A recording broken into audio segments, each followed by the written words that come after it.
Hanya urapan yang bisa melenyapkan tekanan-tekanan dalam hidup kita. Amin.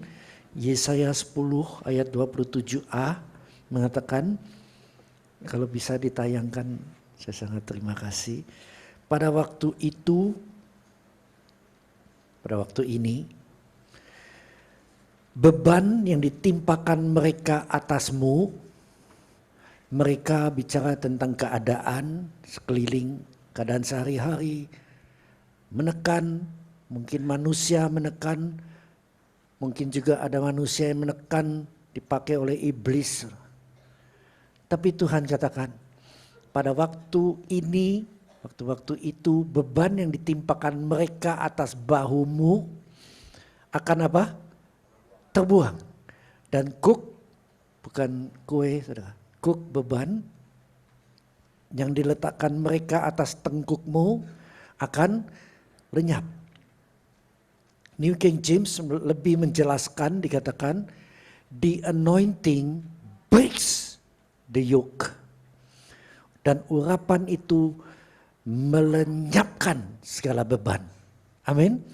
Siapa yang ingin hidup dalam damai sejahtera, boleh saya lihat tanganmu. Maka beban harus kita tanggalkan. Ibrani 10 katakan, karena kita punya banyak saksi sekeliling kita, Ibrani 12 ya. Maka mari kita tanggalkan semua beban dan dosa yang begitu merintangi kita.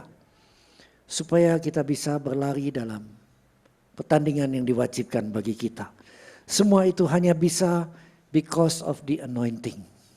The yoke shall be destroyed because of the anointing. Ya, jelas ya. Nah, saudara, sekarang kita sedikit belajar bahwa pengurapan itu tidak bisa satu kali kita terima penuh dari seorang hamba Tuhan yang dipakai Tuhan luar biasa. Misalnya Pak Niko doakan kita, terima, plak, jatuh saudara ya. Bagus, kita terima seberapa yang kita bisa terima untuk saat itu. Mungkin cuma semata kaki, mungkin sedengkul. Tapi Tuhan akan tambahkan seiring dengan keintiman kita dengan Roh Kudus. Mungkin pasti, bukan mungkin, pasti akan diizinkan ada ujian-ujian yang kita harus alami. Dan ujian itu pasti berhubung dengan pengampunan. Sebab kita sedang dilatih untuk bisa hidup di dalam kasih-Nya Yesus. Untuk dilatih hidup dalam kasih Tuhan, pasti kita harus diuji untuk mengampuni. Dan Tuhan Yesus adalah contoh sampai di atas kayu salib masih disakiti oleh mereka yang menyalibkan. Ada yang ngomong, kalau dia Tuhan, coba biar dia turun dari salib itu. Sampai penjahat yang di sebelah kanan diselamatkan, yang kiri masih mencemooh. Tapi Tuhan belum lagi diminta mengampuni, dia sudah katakan, Bapa ampuni mereka. Mereka nggak tahu apa yang mereka perbuat. Jadi Tuhan Yesus berhasil sampai saat terakhir tetap hidup dalam mengasihi. Amin. Saudara mau diurapi dengan hebat, kuncinya bisa tinggal di dalam kasih Tuhan. Oke, urapan pertama, Imamat 14, ini penting sekali, saudara. Sebab ini berhubung dengan keselamatan. Dan waktu ini kita dapati, kita bisa maju, terima urapan yang berikutnya. Imamat 14 adalah untuk orang kusta, secara manusia, secara medis, belum ada obatnya.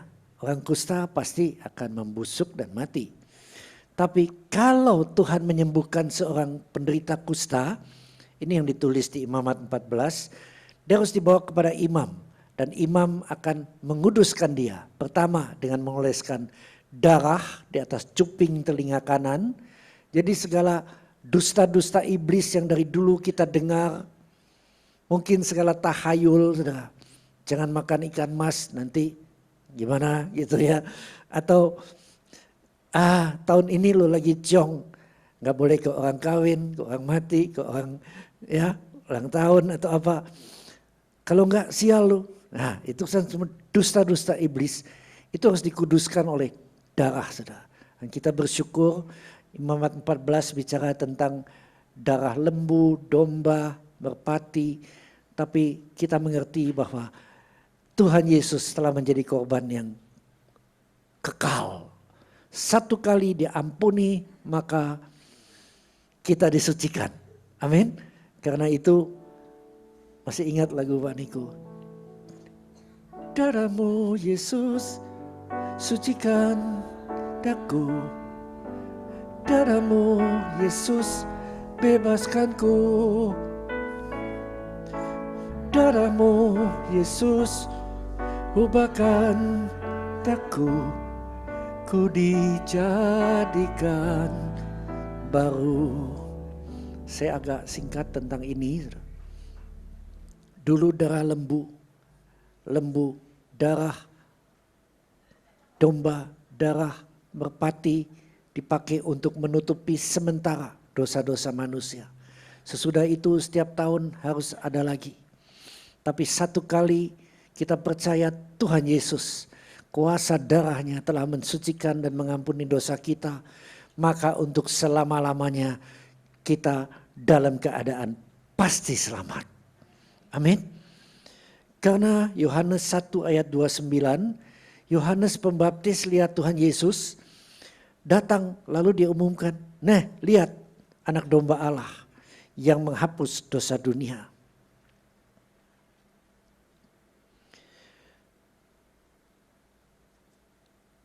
Sekarang tidak perlu lagi binatang, satu kali percaya darah Yesus teroles di atas cuping telinga kanan, di atas ibu jari, tangan kanan bicara tentang perbuatan kita, dan di atas jempol kaki kanan, maka kita dikuduskan dari dosa-dosa yang kita dengar, penyesatan, perbuatan kekerasan dari tangan kita, dan kaki kita yang suka bawa ke tempat-tempat yang gak benar. Bisa ke tempat pijit, bisa ke tempat yang tidak benar semua. Tapi sesudah darah dioleskan, imam mengambil minyak. Dan di atas tempat di mana tadinya darah dioleskan minyak. Dan minyak bicara tentang pengurapan Roh Kudus. Kalau tadinya kita mendengar penyesatan dari iblis, sekarang kita bisa dengar suara Tuhan. Amin. Pengurapan itu begitu penting. Banyak orang bertanya-tanya, kok saya gak dengar suara Tuhan? Coba nanti waktu berdoa, saudara jangan langsung, Tuhan begini, amin. Jangan. Sesudah kita ngomong, coba diam. Tuhan, berbicaralah. Aku gak tahu nih mesti gimana. Dan Tuhan akan bicara. Tunggu aja sampai Tuhan bicara. Dan begitu kita mentaati apa yang Tuhan katakan, lain kali dia akan berbicara lagi lebih banyak. Seringkali manusia tidak mendengar. Karena sesudah Tuhan ngomong, beginilah kamu lakukan tuh, berkati saudaramu tuh kekurangan banget. Kita bilang, itu salah dia Tuhan. Dan kita tidak lakukan. Tuhan akan berhenti berbicara. Tapi kalau kita lakukan, wah Tuhan tuntun lebih jauh. Dan jangan takut, semakin kita memberkati orang yang kekurangan, semakin sorga memberkati dirimu. Amin. Karena firman-Nya kan mengatakan, berilah dan engkau akan diberi. Terima kasih Yesusku, kita menyembah lagi udah diberi. Terima kasih Yesusku. Banyak amat. Berikan lagi. Sampai berlimpah ke atas ribaanmu. Yesaya 60 katakan, jadi terang. Maka kemuliaan Tuhan terbit di atasmu. Kemuliaan Tuhan tidak hanya bicara tentang hadirat Tuhan yang sangat kuat, itu pasti. Tapi kemuliaan juga bicara tentang berkat-berkat lain. Amin. Orang yang mau menjadi penyalur, dialah akan diberkati Tuhan dengan kekayaan bangsa-bangsa.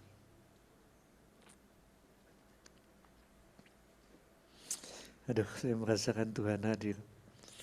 Saudara, keselamatan adalah bagi kita yang percaya. Tutup mata sebentar.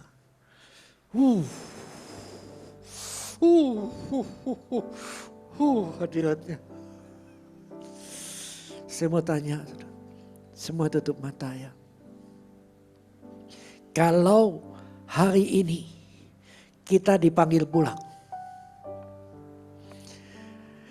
siapakah yang yakin 100% bahwa engkau pasti selamat? Tolong angkat tangan sebentar. Ya, jujur. Terima kasih. Terima kasih. Saudara, belum semua. Banyak sekali yang belum. Tutup mata ya, ikuti doa saya. Katakan, Bapa di surga, kami bersyukur untuk Tuhan Yesus yang telah menjadi korban pendamaian. Sehingga oleh darahnya semua dosa-dosaku disucikan dan kami dibenarkan menjadi anak-anak-Mu. Aku percaya Engkau disalibkan di Kalvari untuk menanggung segala kutuk dan hukumanku. Engkau saat ini duduk di sebelah Allah Bapa. Jadilah Tuhanku dan juru selamatku secara pribadi. Dan aku yakin aku diselamatkan. Worship, mengaum. Dalam nama Yesus, terima kasih. Roh Kudus, selamatkan semua di sini.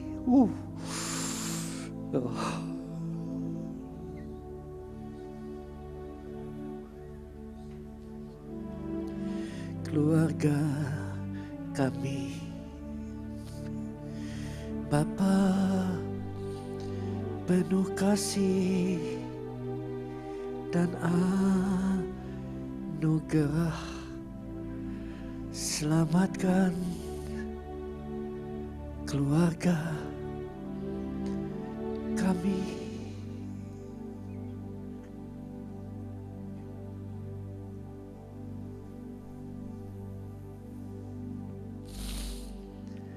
Terima kasih Tuhan, terima kasih. Saat ini kami yakin, kapanpun kami boleh meninggalkan dunia ini, kami pasti selamat. Dan semua yang percaya katakan, amin. Oke. Saudara, yang terpenting adalah kehidupan untuk selamanya. Di bumi kita hidup 70, ya paling banter 100 tahun. Tapi sesudah itu kekal. Dan ini yang menentukan, kekal bersama iblis di neraka atau kekal bersama Tuhan di surga. Dan saya percaya oleh iman kita ditambah perbuatan, maka kita pasti bersama Yesus selama-lamanya. Amin. Oke. Urapan pertama, urapan orang kusta atau urapan keselamatan itu tidak mungkin hilang kecuali engkau katakan, aku tidak mau engkau Yesus lagi. Karena aku mau menikah dengan orang lain yang tidak percaya Yesus. Jangan lakukan, saudara. Karena banyak contoh, semua berakhir dengan kematian muda. Dan itu kalau hanya fisik masih gak apa-apa. Tapi kematian roh, keselamatan itu telah hilang. Setia aja kepada Tuhan. Sampai kapanpun urapan ini, kapanpun kita meninggal, pasti masuk surga. Amin. Maka Tuhan berikan urapan kedua. Urapan kedua untuk melayani. Dan urapan kedua disebut urapan imam. Priestly anointing. Urapan keimaman ini adalah untuk membawa jiwa-jiwa kepada Tuhan. Saudara, apa yang paling menarik bagi orang yang belum percaya untuk bisa menjadi percaya? Kalau dia melihat pribadi Kristus ada di dalam kita. Amin. Ada yang dipaksa, saudara. Kalau kamu gak ikut agama ini, awas, kamu dikucilkan. Tapi itu tidak membuat orang sungguh-sungguh mengasihi Tuhan dan percaya. Tapi kalau dia melihat pribadi Tuhan Yesus ada di dalam seseorang, orang akan kejar. Ini semuanya lagi payah, kamu kok tetap diberkati loh. Aku melihat di dalam kamu belas kasihan, udah lama aku coba, aku gak bisa. Lalu kita terangkan, inilah urapan imam yang datang karena Tuhan Yesus. Saudara, di dalam Mikha 6, kalau bisa ditayangkan, Mikha 6 ayat 8. Ini perjanjian lama. Harus ada perjanjian lama dan perjanjian baru. Mikha 6 ayat 8, Tuhan mengatakan, hai manusia, wah pakai manusia lagi. Hai manusia, telah diberitahukan kepadamu apa yang baik. Dan apakah yang dituntut Tuhan daripadamu. Bukan diminta, bukan dihimbau, enggak. Dituntut Tuhan daripadamu selain berlaku apa? Adil. Kedua, mencintai kesetiaan. Tiga, hidup dengan rendah hati di hadapan Allahmu. Mencintai kesetiaan dalam New King James ada. Itu agak berbeda, saudara. Dan apa yang dituntut Tuhan, require of thee but to do justly, hidup adil. Kedua, to love mercy. Mercy bukan kesetiaan. Mercy apa? Belas kasihan. Saudara. Jadi Tuhan menuntut kita untuk hidup dalam belas kasihan. And to walk humbly with thy God, itu sama. Hidup dengan rendah hati di hadapan Tuhan. Semua juga karena kasih karunia. Amin. Kalau kita diberikan pelayanan, dipercayakan, atau dibikin bahagia, atau dibikin kaya-raya, bisa. Tapi semua itu kasih karunia Tuhan. Bukan karena pinternya kita, tapi semua karena anugerahnya. Ya, kan ada lagunya, saudara. Bukan karena, gitu kan, kebaikanku, bukan karena fasih lidahku, bukan karena ya kecakapanku, kepintaran, tapi semua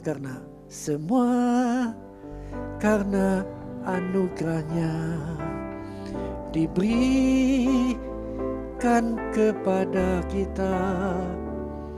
Semua anugerahnya bagi kita bila kita dipakainya. Belas kasihan yang Tuhan minta. Coba Matius 23 ayat 23. Ini tentang hal yang sama. Cuman ini perjanjian baru. Di sini Tuhan mengajarkan, cilaka kamu hai ahli Taurat dan orang Farisi. Ahli-ahli kom. Hai kamu orang munafik. Nah, kenapa disebut munafik? Kan mengenal firman itu baik. Tapi gak semua melakukannya. Sebab persepuluhan kamu bayar. Tapi yang terpenting dalam hukum Taurat kamu abaikan. Apa itu? Keadilan, belas kasihan, dan kesetiaan. Yang satu harus dilakukan. Apa itu? Mengembalikan persepuluhan. Kalau enggak bisa mengembang pekerjaan Tuhan. Tapi yang kedua, jangan diabaikan. Ya kan? Jadi paling penting justru diabaikan. Apa itu? Keadilan. Sampai Salomo bilang, di bawah matahari di bumi ini ternyata tidak ada keadilan. Di tempat pengadilan, di situ pun tidak ada keadilan. Di mana tuh? Ya pengadilan Jakarta Utara, Jakarta Barat. Yang salah bisa dijadiin benar. Yang penting bayar. Dan di tempat keadilan di gereja Tuhan, di situ pun tidak ada keadilan. Ini Salomo saudara yang ngomong. Benar juga.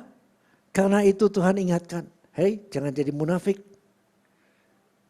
Persepuluhan harus kamu berikan. Tapi jangan lupa yang terpenting keadilan. Kedua, belas kasihan. Saudara, tanpa belas kasihan dunia tidak akan tertarik kepada Tuhan Yesus. Bahkan Gandhi, Mahatma Gandhi pernah terkagum-kagum dengan pelajaran Tuhan Yesus. Dia katakan, andaikan orang Kristen itu mentaati apa yang guru besar ajarkan, seluruh dunia akan mengikut Kristus. Sayang, banyak yang tidak melakukan. Dengan kata yang kasar, banyak yang munafik, saudara. Cuman ikut Tuhan untuk berikan padaku. Tapi tidak pernah kita berbelas kasihan pada orang lain. Ya, sekarang kita masuk pelayanan, saudara. Urapan imam diberikan untuk bawa keselamatan bagi Tuhan. Kalau misalnya diajak, itu loh aku kenal konglomerat, si Om itu belum selamat loh. Ayo kita ke sana. Oh, yang daftar banyak, saudara. Mungkin saya juga, iya saya ikut. Mungkin ada hadiahnya, saudara. Ya, motivasinya itu. Tapi jangan lupa, ini penting. Tapi orang-orang di pinggir jalan, orang-orang kecil yang tidak dipandang orang, jangan diabaikan.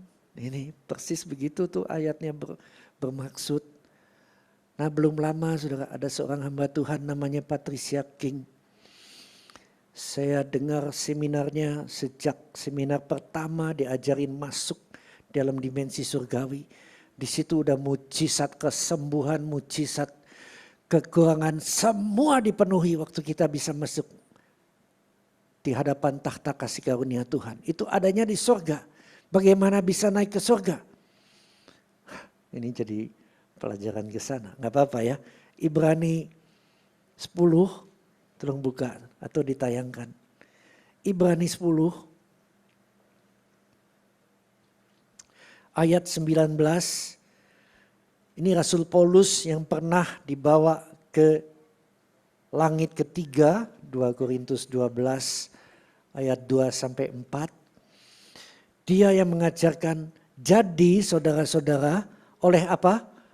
Darah Yesus kita sekarang penuh keberanian dapat masuk ke dalam tempat kudus. Maksudnya tempat kudus itu dimensi surgawi. Karena Efesus 2 ayat 6 mengatakan, kita diberi tempat di samping Tuhan Yesus di sorga. Ini maksudnya masuk ke dalam tempat kudus. Lalu 20 baca sama-sama ya. Atau ini aja dinaikin 19, 20 sampai dengan 22. Karena dia, Tuhan Yesus, telah membuka jalan yang baru dan yang hidup bagi kita melalui tabir, yaitu dirinya sendiri. Dan kita mempunyai seorang imam besar sebagai kepala rumah Allah. Siapa imam besar kita? Tuhan Yesus. Terus ayat 22, karena itu mari kita menghadap Allah. Satu, ini syarat pertama. Hati yang tulus ikhlas, hati yang bersih saudara. Hati yang tidak boleh menyimpan dendam sedikit pun. Kedua, keyakinan iman yang teguh. Jadi oleh dua hal ini kita bisa menghadap kepada Allah Bapa setiap saat. E minor. Roh Kudus memberikan lagu ini pada seorang hambanya. Pengertian ini. Ku masuk ruang Maha Kudus dengan hanya oleh darah anak domba Allah. Ku masuk dengan hati tulus, hati yang bersih, yang maha kuasa menghadap ku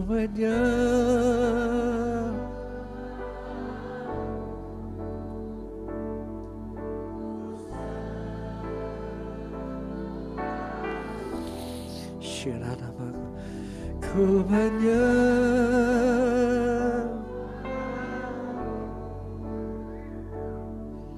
ku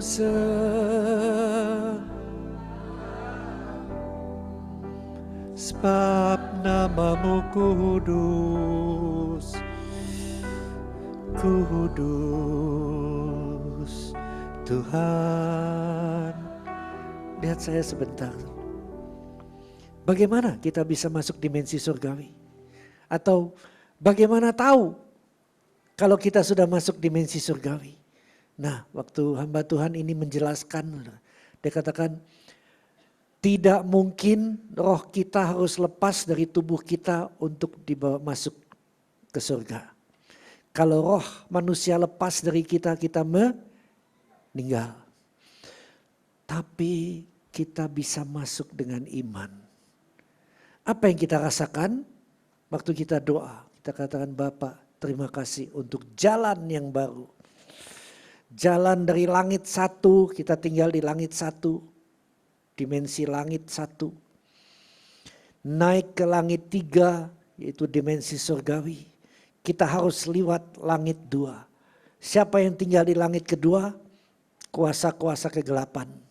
Orang-orang kuat ada di langit kedua. Taunya bagaimana? Ingat pelajaran Daniel. Daniel berdoa. Dia ada di bumi kan. Alam semesta ini langit satu. Daniel doa di dunia. Doanya tembus ke surga. Lewat langit kedua. Surga jawab gak? Daniel tuh minta. Tuhan, aku ingin tahu apa yang akan terjadi di hari kemudian. Tuhan udah kasih jawabannya. Gabriel, malaikat bagian humas itu sudah dikasih pesan. Sampaikan kepada Daniel, ini yang akan terjadi di hari-hari terakhir. Ternyata waktu Gabriel turun, dia nyangkut di langit kedua. Kenapa? Ditahan, dihalangi oleh kuasa-kuasa kegelapan. Satu raja Persia, sesudah raja Persia berkelahi dengan dia berapa hari sudah, seluruhnya 21 hari. Terus Raja Yunani, orang kuat lagi, berkelahi lagi dengan Gabriel. Sampai surga mengutus kepala pasukan malaikat bagian perang. Siapa itu? Mikael. Mikael turun bantuin Gabriel. Gabriel dia bagian humas, dia bagian sampaiin pesan. Tapi bagian perang itu Mikael. Dan Mikael berperang selama 21 hari. Mengalahkan penguasa kegelapan yang ada di langit kedua. Sesudah itu dikalahkan, baru Gabriel bisa turun ke langit satu menyampaikan ini Daniel. Dan Daniel mendapat penglihatan tentang apa yang terjadi, patung Nebukadnezar dan lain-lain. Jadi sekarang kita tahu langit kedua itu tempat penguasa kegelapan. Nah, oleh darah Yesus dibuat jalan dari langit satu, alam semesta, bulan bintang itu semua langit satu. Dibuat jalan sampai ke surga itu dipagari oleh darah Yesus. Jadi sekarang kalau kita doa sampai ke surga, tidak lama lagi itu dijawab oleh surga, maka tidak lagi ini bisa ditahan oleh penguasa kegelapan di langit kedua. Kenapa? Karena jalan itu dilindungi oleh darah Yesus. Maka saat ini doamu gak lama-lama, saudara. Kalau engkau punya hati yang murni dan engkau punya iman yang teguh, maka doamu segera akan dikabulkan surga. Bagaimana kita buka pintu surga? Gampang, saudara. Sembah dan puji nuhita tamu.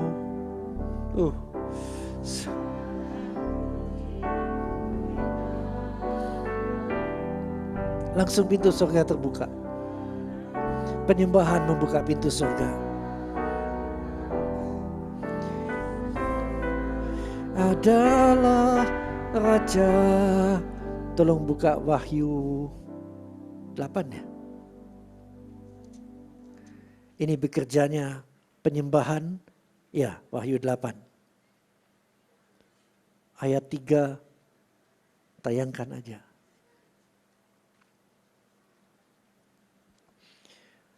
Maka datanglah seorang malaikat lain dan dia pergi berdiri dekat mezbah dengan sebuah pedupaan emas.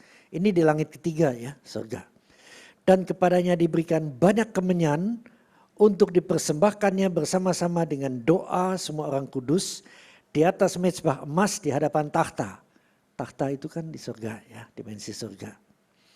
Sekarang kemenyan bicara tentang apa?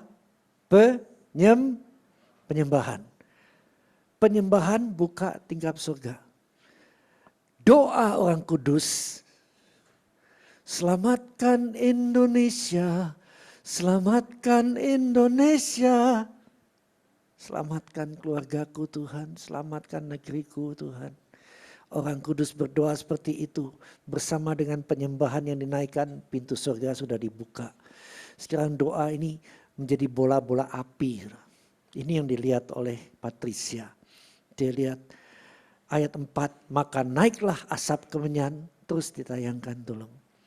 Bersama-sama dengan doa orang-orang kudus itu dari tangan malaikat ke hadapan Allah. Terus ayat berikutnya, lalu baca sama-sama yuk. Lalu malaikat itu mengambil pedupaan, mengisinya dengan api dari mezbah, ini api surga ya, dan melemparkannya ke bumi. Maka meledaklah bunyi guruh disertai halilintar dan gempa bumi. Beginilah Tuhan menjawab doa orang kudus. Sembah dan puji penuhi takhtamu. Diikuti. Selamatkan Indonesia Tuhan. Selamatkan Myanmar. Selamatkan seluruh dunia ini Tuhan. Tuhan dengar. Iya, ini sesuai dengan keinginanku. Apa yang terjadi? Malaikat nyalain. Ya, doa itu menjadi bola-bola api ditaruh di atas mezbah api di sorga. Dinyalakan oleh api Roh Kudus. Lalu sorga melihat apa yang menghalangi Indonesia diselamatkan. Ada titik-titik hitam.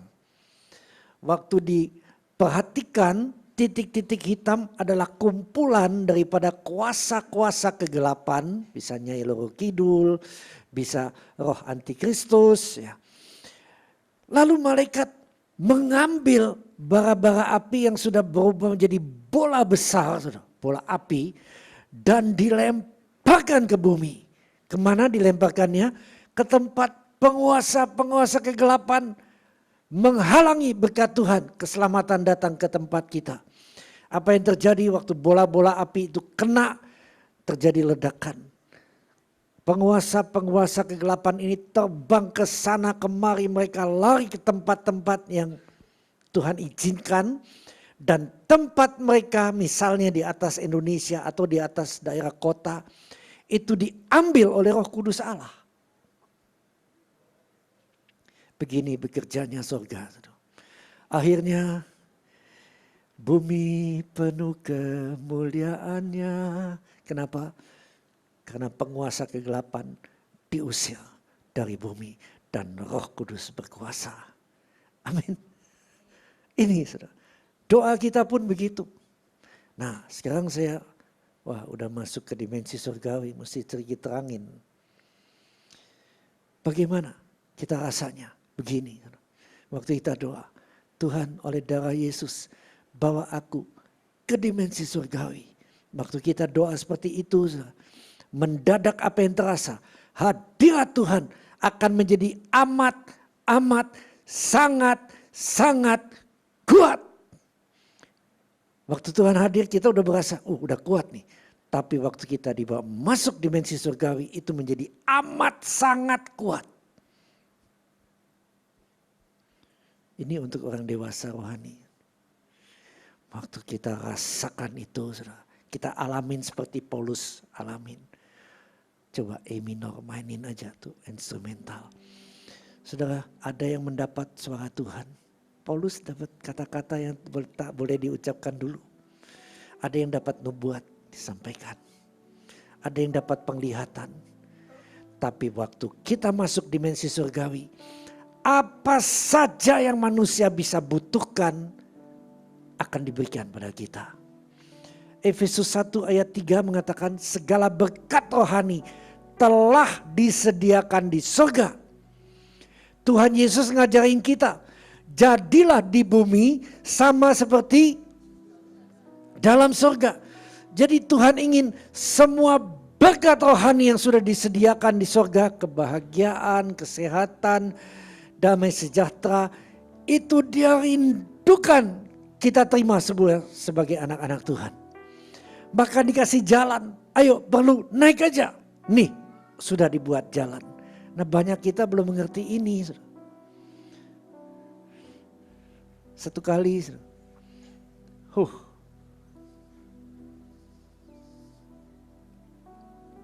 saya biasa doa di Kota Bunga. Tuhan kasih satu tempat untuk doa khusus. Kasih nama Pondok Elia karena di sebelahnya ada sungai kecil seperti Sungai Kerit. Satu kali selesai doa 3 hari, handphone saya getar. Kawan saya, Pak Bambang, tolong nih, keponakan saya ada di rumah sakit. Yang Kelapa Gading tuh yang keluarga-keluarga apa? Mitra keluarga? Iya. Dalam keadaan koma Pak. Sakit apa? Justru itu Pak, dokter gak bisa ketemu penyakitnya. Oh, saya bilang setan kalau gitu. Ya udah, tengking aja. Ya justru itu Pak, saya cari teman untuk doa sama-sama. Oke. Saudara, saya minta bawa aku naik Tuhan, dimensi surgawi. Dan waktu dibawa naik, saudara, di pinggir jalan, di luar tempat doa, saya merasakan ini sudah nih. Mendadak Tuhan kasih penglihatan. Ada satu anak terbaring, infusnya macam-macam, saudara. Lalu saya ambil otoritas dalam nama Yesus. Bapak saat ini dalam posisi di sebelahmu, aku ambil otoritas untuk menghancurkan iblis. Karena iblis itu terlalu jauh ke bawah kalau kita serang dalam otoritas dimensi surgawi. Saat ini aku ikat engkau roh maut dalam nama Yesus. Aku perintahkan kau tinggalkan anak itu. Dia milik Kristus. Dia sudah ditebus oleh darah Yesus. Saudara, saya biarkan Roh Kudus berdoa di dalam saya. Tidak lama lagi udah damai. Saya melihat anak itu berontak. Lalu dia cabut semua infus-infus. Damai sejahtera turun ke atasnya. Ya sudah. Stop berdoa, sudah cukup. Sudah. Setengah jam kemudian saya udah sampai Cisarua. Handphone bunyi lagi. Dan kawan saya katakan, Pak, tadi waktu kita doa setengah jam yang lalu, saya dapat berita dari rumah sakit. Mendadak anak itu sadar. Karena tadinya seperti pingsan. Tapi ini karena roh ya. Lalu waktu dia sadar, dia katakan, saya mau pulang, cabut semua ini. Dokter periksa lagi, ya memang gak ketemu penyakitnya. Dibuka dan dikasih pulang. Diperiksa sama sekali tidak ada penyakitnya. Jadi cuma urusan roh, saudara. Itu kita bisa dengan otoritas dimensi surgawi dalam urapan seorang imam dan raja. Kita bisa mengambil otoritas di atasnya. Sesudah itu orang tuanya kaya, saudara. Diutus lagi ke Singapura, periksa lagi di sana. Dokter katakan ngapain dibawa ke sini? Orang gak sakit. Dalam nama Yesus, apapun kalau bukan berasal dari Tuhan dapat dienyahkan. Amin. Ini lagu memang. Lord, I worship you. I worship you. Lord, I worship you. I worship you. For your name is holy. Holy. Lord. Saya nggak tahu saudara, tapi saya kadang-kadang, bukan kadang-kadang, selalu perlu belas kasihan Tuhan. Tuhan katakan, engkau memberi belas kasihan, engkau akan terima belas kasihanku. Siapa yang perlu belas kasihan Tuhan? Boleh saya lihat tanganmu? Oh banyak ya. Tanpa itu ya sulit ya saudara ya. Tapi Tuhan tuh setia, dia adil. Kalau kita mengalami sesuatu yang tidak adil, katakan saja, adil dan benarlah jalanmu. Maka keadilan itu akan turun. Raja segala bangsa yang maha kuasa, mulia namamu. Udah. Kadang-kadang kan perlu fulus juga, saudara. Belas kasihan. Satu kali E minor lagi. Sejak saya ikut dari seminar itu saya coba, saudara. Karena Patricia katakan latih ya setiap hari. Coba latih menghampiri tahta kasih karunia. Dan saya coba, saudara. Gitu nyanyi. Ku masuk ruang Maha Kudus dengan darah anak domba. Ambil sikap hormat. Berasa. Waktu sudah masuk, saudara, saya konsentrasi. Tiba-tiba yang kelihatan seperti di Disneyland, istana. Tapi istananya bagus amat. Warna-warni. Jalanannya kuning menuju ke istana. Saya belajar dari Alkitab. Memang di surga nanti jalanannya dari emas. Benar ya? Di bumi 1 gram udah gopeceng ya. Di surga gak ada nilainya, saudara. Itu khusus untuk orang-orang ketebusan Tuhan. Jalanannya aja dari emas. Saudara, lama saya menyembah. Lord, I worship you. Waktu sudah penuh dengan urapan Tuhan. Saya rasanya udah cukup. Saya bilang, Pak, ini lagi betulin jalan nih. Iya, bata-batanya, saudara. Seperti bata yang suka nonton di CNBC. Emas, saudara. Satu bata itu beratnya 33 kilo 300 gram. Saya bilang, Pak, aku bawa satu ya. Bapak katakan, itu kan milikmu. Jadilah di bumi sama seperti di dalam surga. Kaya di surga, kaya di bumi. Udah, alam roh kan. Kan saya gak bisa bawa bata emas itu secara nyata. Tapi waktu kembali ke dunia, besokannya aku terima hadiah besar. Kemarin sekali lagi, sementara saya ada di villa di Kota Bunga, banyak SMS, tanggal 11, bulan 11, tahun 2011. Berkat ini, berkat itu. Wah, SMS-nya bagus amat ya. Dan saya bilang, Bapak, bagimu tidak perlu tanggal. Tapi setiap hari juga berkat itu melimpah. Saudara, apa yang terjadi? Ada satu staf daripada pengurus umas kita. Saya juga udah umur emas ya. Ikut. Dia digerakkan Tuhan. Dia bilang, ini belum ada tutup untuk lindungin mobil dari hujan. Ya saya pikir itu kan 10 jutaan ya. Gak usah lah kehujanan kita keringin lagi. Tapi dia katakan, yuk kita mampir tukang las. Oh saya berasa, wah ini udah cium-cium berkat nih. Balik ke tukang las. Bisa bikin pergola untuk garasi. Oh memang kerjaan kita Pak. Udah datang ke sana ya, hitung. Udah bikin pergola plus 2 pintu dari besi, pengaman, 10 juta. Ya sudah, biar saya sumbang untuk Pondok Elia. Puji Tuhan, gak pakai tanggal 11, bulan 11, tahun 2011. Tapi saya tahu di surga senantiasa berlimpah. Amin. Semua juga datangnya kenapa? Iman, percaya. Karena itu Pak Niko kan selalu, aku percaya. Intinya kan percaya. Hati murni percaya. Berkat-Mu atasku melimpah. Gak sedikit-sedikit. Kebajikan, kemurahan selalu ku puji, ku sembah Kau Tuhan. Ini kan kebajikan, orang lain mau berbuat baik. Terima gak saudara kalau begitu? Jangan ditahan-tahan kebaikannya. Amin.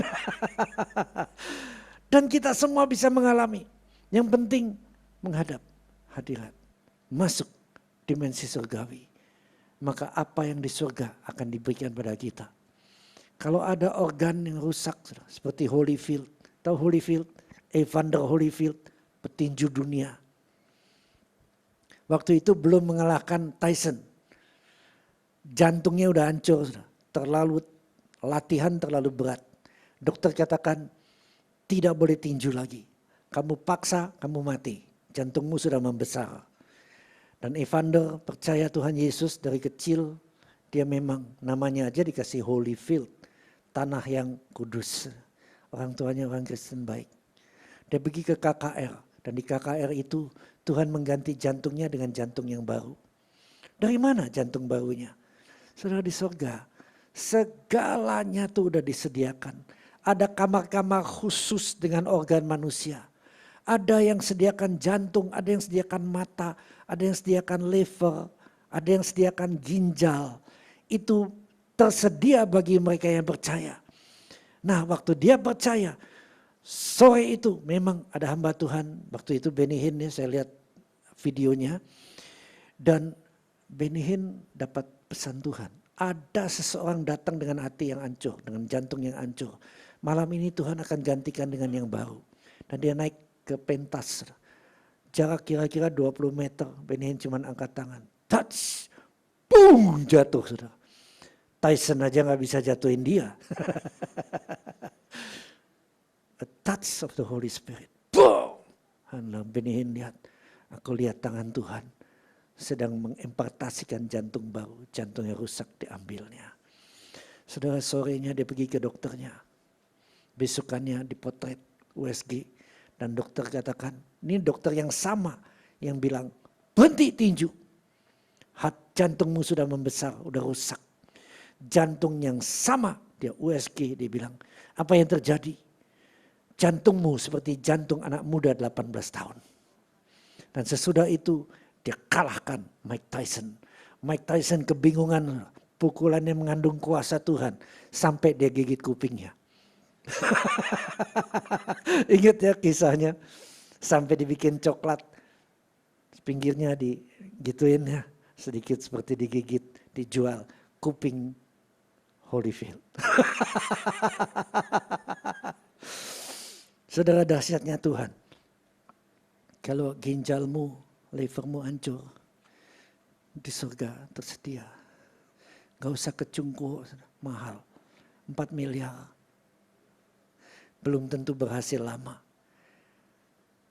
Saya melihat beberapa contoh diganti juga. Setahun meninggal juga. 4 miliar. Mendingan untuk rumah Tuhan.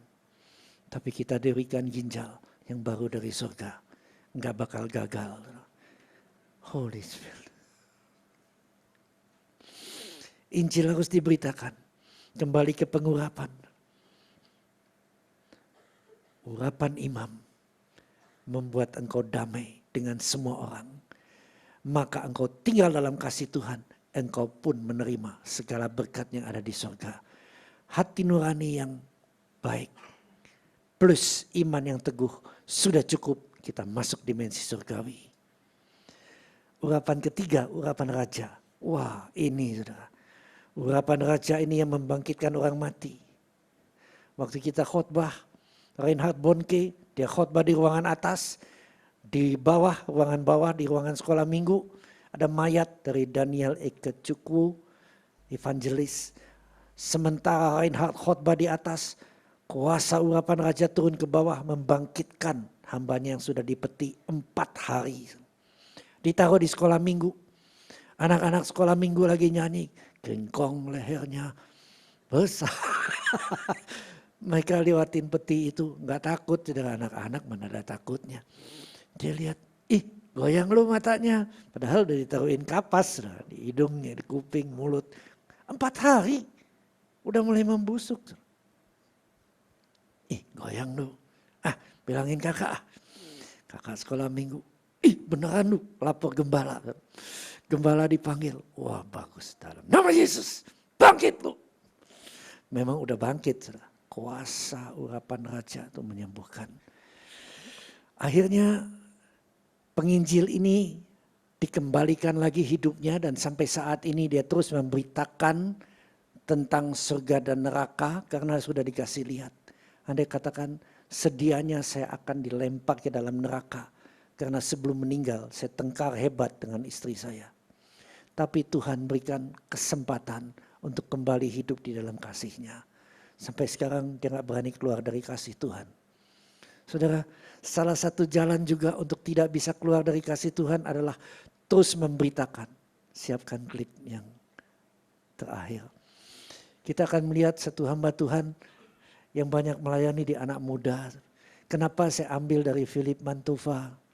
Karena dia orang Surabaya. Arek Surabaya. Indonesia asli. Memang Chinese.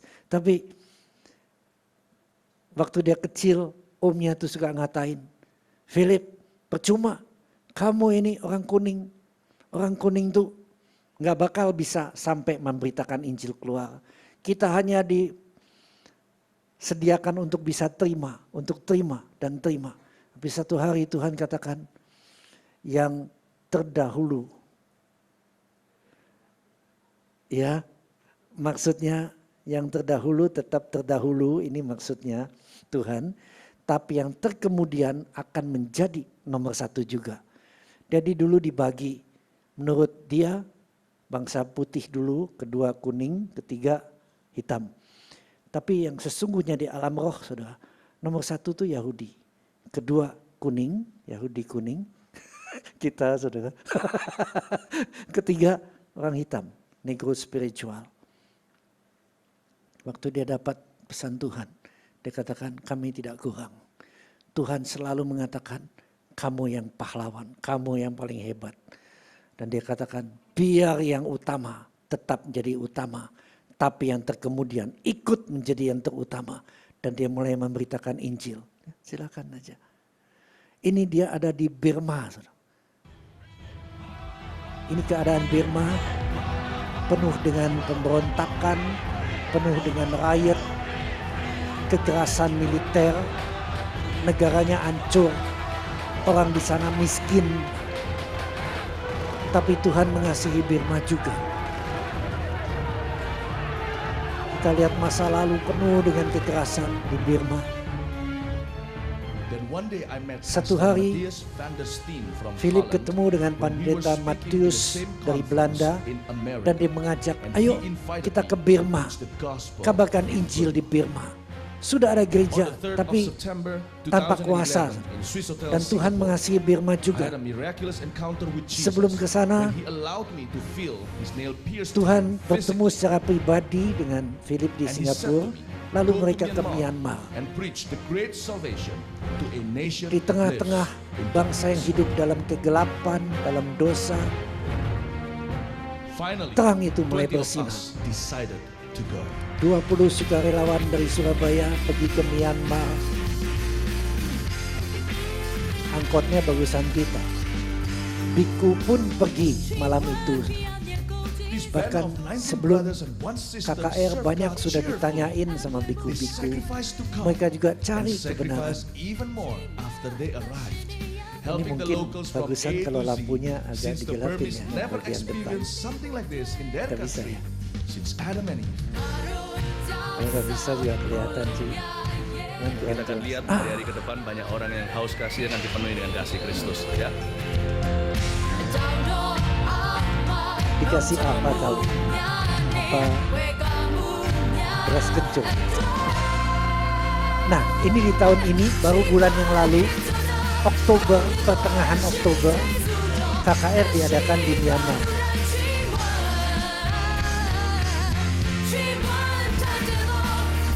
Anak muda banyak betul.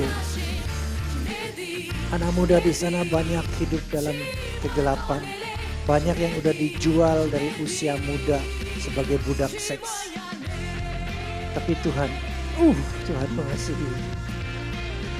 Malam itu Philip Manova membawa Roh Kudus. Ini Menteri Sosial, Menteri Ras. Didoakan yang baik-baik. Biar ada kesatuan, kekudusan, dan pengaruh.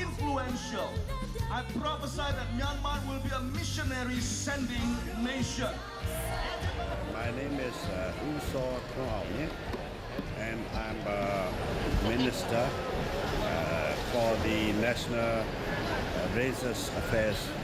I'm very glad to come over here. This will be the changes of our Christian history in Burma. Malam itu kuasa iblis dipatahkan. Waktu dia katakan dalam nama Yesus, rantai yang mengikat anak-anak muda terlepas. Maka di alam roh, iblis pun melepaskan rantai-rantai yang diikatkan pada anak-anak muda untuk hidup dalam kegelapan dan dosa. Mereka lari ke depan dan dibebaskan. Kelepasan dari kepahitan. Ini urapan raja. Ini urapan raja.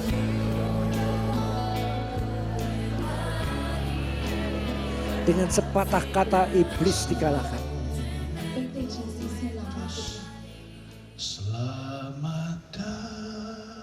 Lagunya yang tadi. Roh Kudus selamatkan semua di sini. Orang mulai rebah oleh kuasa Roh Kudus. Tuhan mau memenuhi semua pelayan-pelayannya dengan Roh Kudus. Biar kita melayani dengan belas kasihan. Biar kita melayani dengan kuasa-Nya. Kuasa.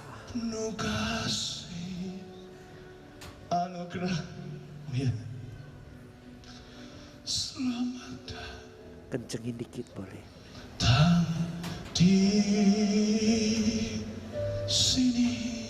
Lalu Tuhan mulai menjamah mereka yang ada di depan panggung. Gak ada yang tumbang tangan. Roh Kudus langsung.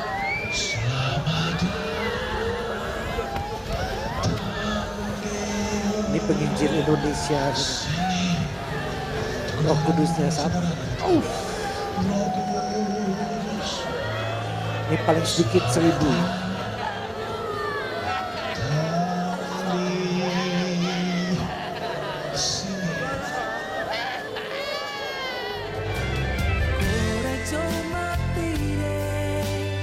Ditos aja dijamah.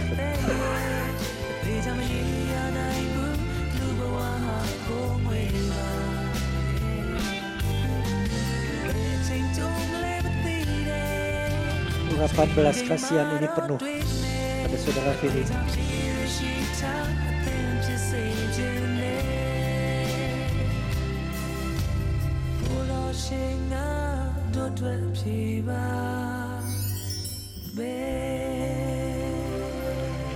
Sekarang disiapin lagi ya, paling mulai dari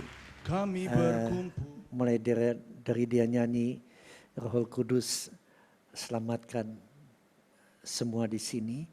Nanti kita akan menarik urapan yang ada dari Philip. Itu bisa kita minta.